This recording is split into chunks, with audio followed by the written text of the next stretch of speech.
हर हर महादेव, बम नमो शिवाय। दोस्तों, सभी दोस्तों को मेरा प्यार भरा नमस्कार। आशा करता हूँ आप स्वस्थ होंगे, मस्त होंगे। तो दोस्तों, आज आ रखा हूँ मैं अपने जंगल में, जहाँ पे कभी हम बचपन में गाय बकरियाँ चुगाया करते थे। ये सुंदर नज़ारा आप देख रहे हैं, ये जंगल है। तो दोस्तों, यहाँ प्लांटेशन का कार्य भी चल रहा है, उसको देखने के लिए आए हैं हम लोग। तो आप देख सकते हैं, ये हमारी पहाड़ों की ज़िंदगी, बहुत खूबसूरत ज़िंदगी है। आजकल बरसात के कारण धूल मिट्टी भी कम है। तो दोस्तों, आप देख सकते हैं, हम जब छोटे थे तो इन जंगलों में हम गाय बकरी और लकड़ी के लिए आया करते थे। और ये हम अपनी पुरानी यादें ताज़ा कर रहे हैं।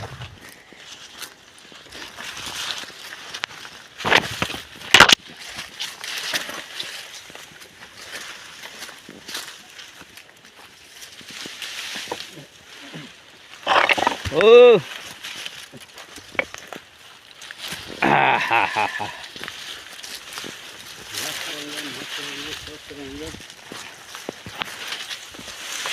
वो निकाल दो यार भाई दिन का ना। हाँ नहीं उनको हाँ।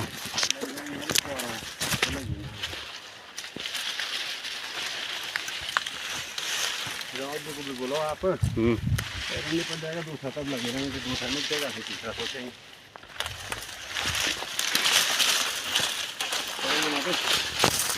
हाँ।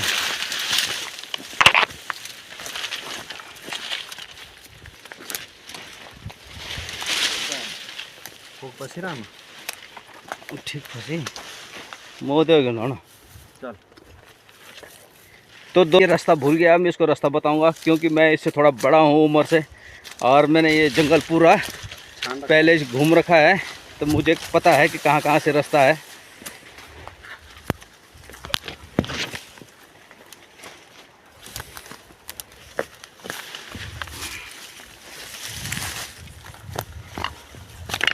देखुंडी नया नहीं आदि वाल ठीक है दी। आगे बोलो, आगे बोलो। बोलना क्या है, देखो। तो ये चिरोड़े बिरोड़े भी खूब लग रहे हैं हमारे।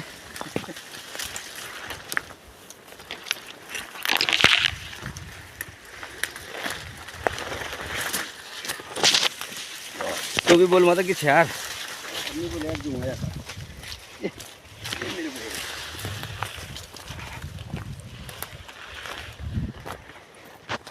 अब तो दोस्तों, ये बोल रहा बोल धौलू काटना है।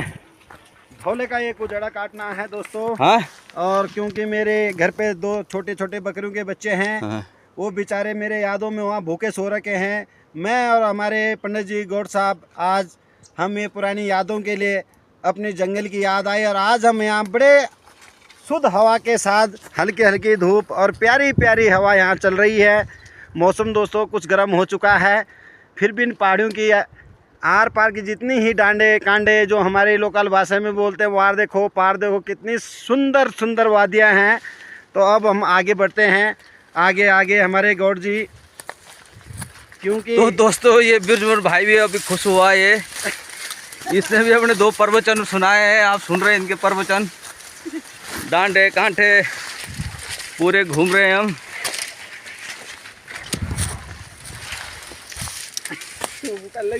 हाँ?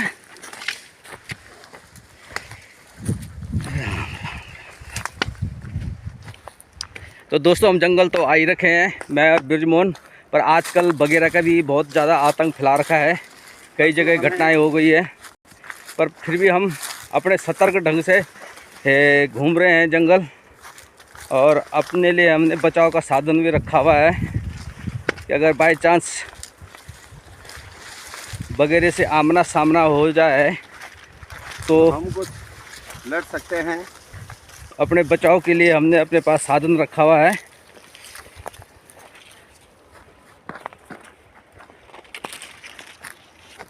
दोस्तों, हम बिल्कुल अपने करीबी, यहाँ पे हमारा बोलो एक, यहाँ से हमारे गांव के लिए पानी का स्रोत जाता है। यहाँ हम एक जल निगम के द्वारा यहाँ टैंक बनाया गया है। अब मेरा सांस फूल रहा है। सांस फूल आप बोलो यार। तो दोस्तों आप देख सकते हैं ये हमारा टैंक है, ये जल जीवन मिशन द्वारा बनाया गया है। ये खूबसूरत टैंक है यहाँ पे, और इसी टैंक के माध्यम से हमारे पूरे जितने भी इधर क्षेत्रवासी हैं, ग्रामवासी हैं, इनके लिए पानी सप्लाई होता है, आप देख सकते हैं। और ये अभी कार्य कर रहे हैं, तो ये हमारा प्लांटेशन तैयार हो रखा है। और ये सारा जंगल घूम लिया है, अपनी पुरानी यादें ताज़ा करी है। इस जंगल में हम कभी जब छोटे थे तो गाय बकरी चुगाने लाते थे, और जंगल घूमने के बाद थोड़ा थकान भी लगी है। ये पानी हमारा गांव का जाता है, फिलहाल लीकेज हो रहा है, पर हम इसी से अपनी प्यास बुझाते हैं, क्योंकि प्यास लग गई थी मेरे को भी और ब्रजमोहन की भी, और सल्लू भाई भी बैठा हुआ है ऊपर। तो दोस्तों ये हमारे पहाड़ की नेचुरल लाइफ जिसको बोलते हैं। तो पहाड़ के जो लोग हम इसलिए स्वस्थ रहते हैं, मस्त रहते हैं। ये ज़िंदगी का असली मज़ा है, आनंद है पहाड़ों में।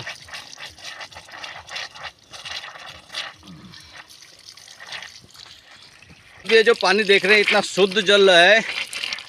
प्लेन में लोग फिल्टर करने के लिए आरओ का इस्तेमाल करते हैं, पर हम लोग कोई आरओ नहीं लगाते हैं, अपने आप ही नेचुरली वाटर आता है।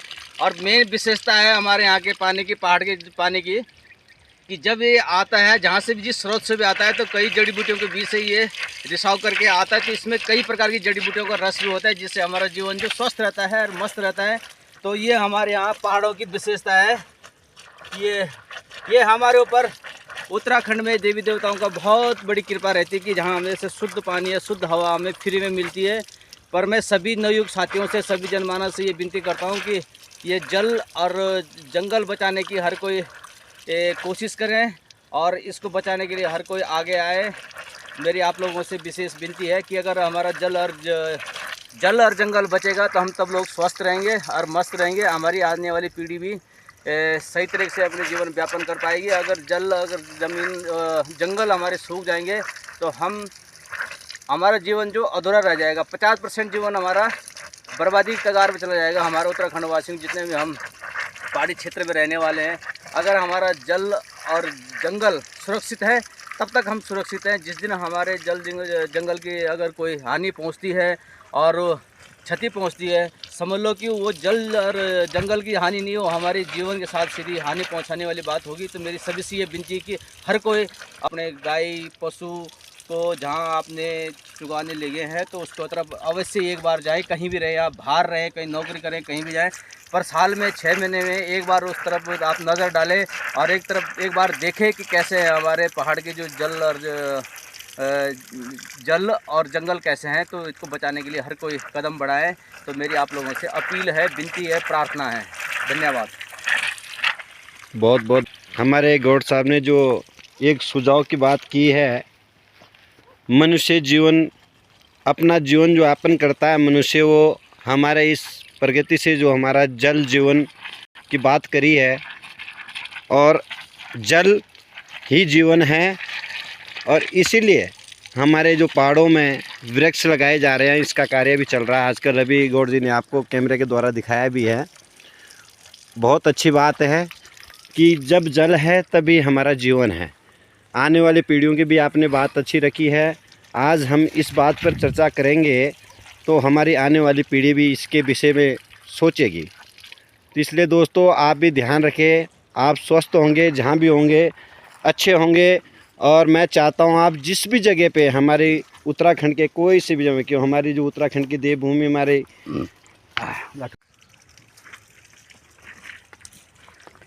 तो दोस्तों हमारा देखो ये गांव वाला जो पाइपें लीकेज हो रखा है, ये हमारे पशु भी हैं, ये आए हैं, गाय माता आए हैं अपनी प्यास बुझाने के लिए।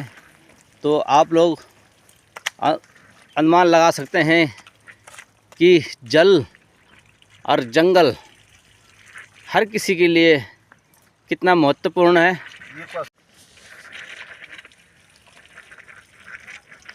हमारी गाय माता